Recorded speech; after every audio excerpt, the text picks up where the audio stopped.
देखिए, अगर आप देखें राहुल गांधी बहुत दिनों से इस मुद्दे को सदन में उठाने की बात कर रहे हैं और बाकी विपक्ष भी सरकार से लगातार मांग कर रहा है कि इस पे संसद में बहस होनी चाहिए और सरकार इस चीज से बच रही है क्योंकि कहीं न कहीं दाल में काला है, इसलिए चाहे सरकार हो, चाहे चुनाव आयोग हो, सब इस मामले से कन्नी काट रहे हैं।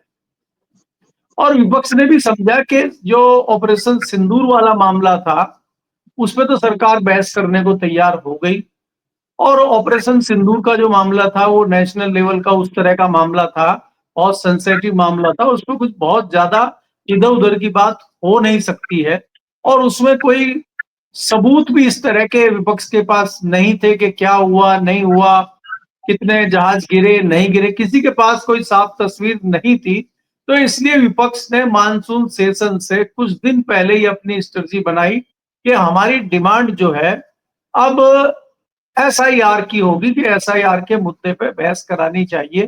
क्योंकि कहीं न कहीं जिस प्रकार से सवा घंटे की प्रेस कॉन्फ्रेंस राहुल गांधी ने की है, तमाम तथ्यों को रखा है, एक-एक चीज़ उन्होंने बताई है, तो वो कहीं न कहीं आश्वस्त थे कि कहीं न कहीं गड़बड़ी है। अब जिस प्रकार से ईवीएम के सवाल उठते रहे, बाकी घोटाले-घपले के जो है सवाल उठते रहे, लेकिन सबूत किसी के पास नहीं था। ये चीजें महाराष्ट्र में हुई, हरियाणा में हुई, दिल्ली में भी हुई। दिल्ली में कहीं-कहीं आम आदमी पार्टी ने बताया था कि भई एक ही घर में प्रवेश वर्मा के घर में 80 वोट मिले, फलाने के घर में 40 वोट मिले, उसके एमपी के घर में 25 वोट मिले। तो वो इस तरह की छुटपुट इस तरह की चीजें आई थी। लेकिन एक बड़े स्केल पे इस तरह से ना किसी ने जांच करी थी, ना कोई तथ्य आए। तो सबसे पहले राहुल गांधी ने तथ्य इकट्ठे किए, अपनी टीम को लगाया और उन्होंने बहुत मेहनत इसमें की और वो ऐसी-ऐसी चीजें निकाल के लाए। अच्छा, जाहिर-सी बात है कि चुनाव आयोग से ही आंकड़े आए, चुनाव आयोग के माध्यम से ही सारी चीजें आई और अब चुनाव आयोग के सामने जब उनकी चोरी पकड़ी गई और चोरी दिखाई गई, तो चुनाव आयोग कहीं न कहीं इसमें घिर गया और चुनाव आयोग ने उसमें कोशिश की कि अपनी वेबसाइट से भी कुछ आंकड़े हटाए, कुछ में तब्दीली की और जवाब देने से साफ-साफ बचते रहे। जब यही मुद्दा सुप्रीम कोर्ट में उठा और सुप्रीम कोर्ट ने कहा कि भाई आप 45 लाख जो डाटा है आप दीजिए, तो वो कह रहे हैं कि नहीं, पहले तो लास्ट डेट दी गई, देंगे और बाद में जो है कल उन्होंने कह दिया कि हम बाध्य नहीं है डाटा देने के लिए। अब बताइए इसका क्या मतलब है? तो इससे साफ जाहिर होता है कि कहीं न कहीं चुनाव आयोग गिरा हुआ है। और जिस प्रकार से कल घोषणा की विपक्ष ने, राहुल गांधी ने कि भाई हमारे 300 सांसद जो है वो चुनाव आयोग के लिए मार्च करेंगे। तो मार्च करना कोई बहुत बड़ी बात नहीं है। सरकार को और प्रशासन को चाहिए था कि भाई वो मार्च करें, कोई गड़बड़ी ना हो, सिक्योरिटी रहे, साइड पे सिक्योरिटी रहती है। मैंने अपने 3.5 दशक के पत्रकारिता के दौरान देखा है कि बहुत सारे मार्च होते रहे हैं। मैंने रामलीला मैदान से संसद भवन तक मार्च देखे हैं, जंतर मंतर से संसद भवन तक मार्च हुए हैं, संसद भवन से राष्ट्रपति भवन तक सांसदों को जाते हुए देखा, इस तरह मार्च निकालते हुए। तो विपक्ष का काम है सरकार की कार्यप्रणाली पे सवाल उठाना। जहां लगता हो कि सरकार कुछ गलत काम कर रही है, वहां चेक एंड बैलेंस करना ये विपक्ष का काम है। और आज जाहिर सी बात है कि मोदी के तीसरे कार्यकाल में ये विपक्ष बहुत मजबूत है और ये सारी चीजें जो जुमलेबाजी चल रही थी, जो झूठ चीजें चल रही थी, वो अब चलने वाली नहीं है, ये विपक्ष ने जता दिया है। अब आपने ये भी देखा था कि पिछली बार भी और 2024 के बाद भी लगने लगा था कि जो महागठबंधन बना था, वो एक साथ नहीं चल रहा है। कहीं न कहीं अलग-अलग अपने-अपने मुद्दों पे उन्होंने चलना शुरू कर दिया है। समाजवादी पार्टी अलग खिचड़ी पका रही है। समाजवादी पार्टी बहुत ज़्यादा कांग्रेस के साथ मिलकर नहीं चल रही है क्योंकि वो सोच रहे हैं कि 2027 में अगर हम इनके साथ मिलकर लड़ेंगे तो कांग्रेस को ज्यादा फायदा होगा, हमें नुकसान होगा। तो ये सोच के शायद समाजवादी पार्टी ज्यादा क्लोज नहीं जा रही।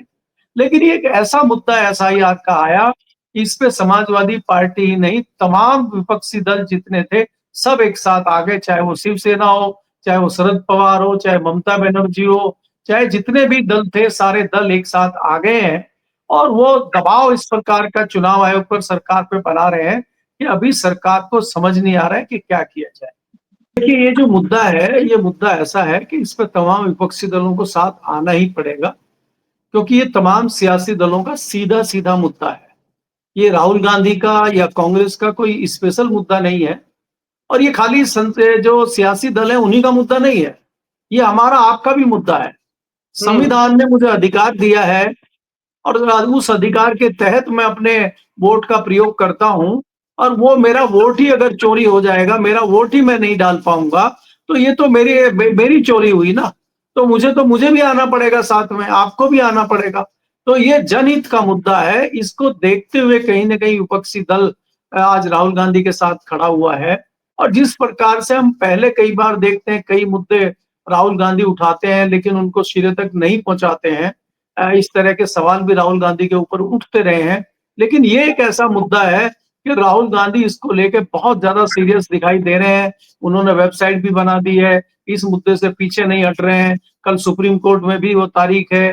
तो चारों तरफ से इस मामले पे सरकार को घेरने का, दबाव बनाने का एक बहुत अच्छा मौका विपक्ष और कांग्रेस के पास है, और कांग्रेस इस मौके को छोड़ना नहीं चाहती।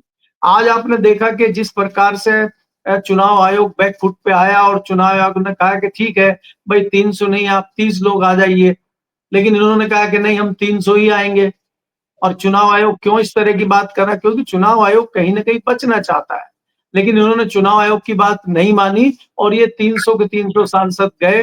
और आप देखिए कि आधे किलोमीटर से भी कम का दायरा है पार्लियामेंट से चुनाव आयोग का, और उसमें हुँ, 5 बैरियर पुलिस को लगाने पड़े। और उस बैरियर को कई नेताओं को टापते हुए हमने देखा। अखिलेश यादव का तो आपने वीडियो देखा होगा कि वो बैरियर को कूद के जा रहे हैं। वहां पे जो है जो वयोवृद्ध कई सारे नेता हैं, चाहे शरद पवार हो चाहे खड़गे हो, उनको धूप में चलते हुए देखा गया। वहां पे कई सारे सांसद, महिला सांसदों को चक्कर आते, बेहोश होते हुए हमने देखा।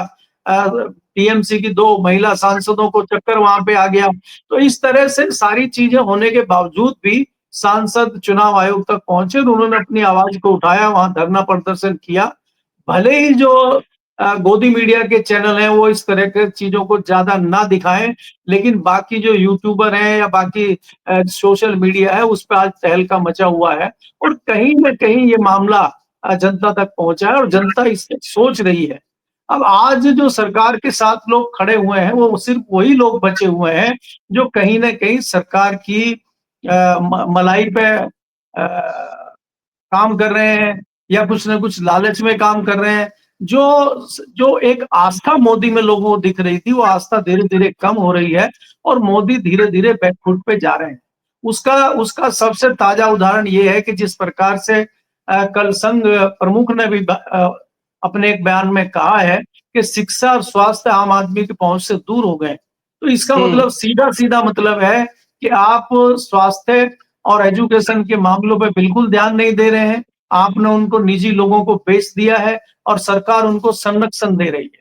आपका काम सिर्फ धार्मिक और मंदिर बनाने का रह गया है। कोई शिक्षण संस्थान, कोई हॉस्पिटल आप नहीं बना रहे हैं। सड़कें और पुल आपके बनाते ही टूट जा रहे हैं। अब जनता इन चीजों को समझ चुकी है। बहुत देर तक आप जनता को दूसरी जो है धार्मिक नशा करके और धार्मिक डोज दे के उनको मूर्ख नहीं बना सकते। जनता बाकी चीजों को भी समझ रही है। देखिए कई सारे ऐसे मामले हैं जो जनता के समझने में नहीं आ रहे हैं या जनता को दिखाई नहीं दे रहे, जिसमें से एक बहुत बड़ा मुद्दा है कि आपने पेट्रोल में एथनॉल मिलाने की इजाजत दे दी। आपने कहा 20% मिला सकते हैं, अभी आप और 9% की दे रहे हैं, यानी कि 29% एथनॉल मिलाने की स्वीकृति आप दे रहे हैं। तो वो 29% ही मिला रहे हैं या 50% मिला रहे हैं? और उसके मिलाने से जो फायदा हो रहा है वो सरकार को हो रहा है, उससे उपभोक्ता को तो फायदा है नहीं। आप 100 रुपए पेट्रोल बेच रहे हैं तो आपने 80 रुपए तो किए नहीं कि भाई हमें एथनॉल से फायदा हो गया और इससे उपभोक्ता को भी 20 रुपए का फायदा होगा। वो फायदा तो हमें मिला नहीं, उल्टा हमारा नुकसान हो गया। जहां एवरेज हमारी गाड़ी का 15 आता था, वहां 10-11 आने लगा, और इंजन जो 10 साल में खराब हो रहा था वो 2 साल में खराब होने लगा। तो ये जो उपभोक्ताओं का इस तरह का छुपा हुआ नुकसान है, अब धीरे धीरे जब पोल पट्टियां खुल रही हैं तो लोग कहीं ना कहीं आहत हैं और इस सरकार को सबक सिखाने की रणनीति तैयार कर रहे हैं।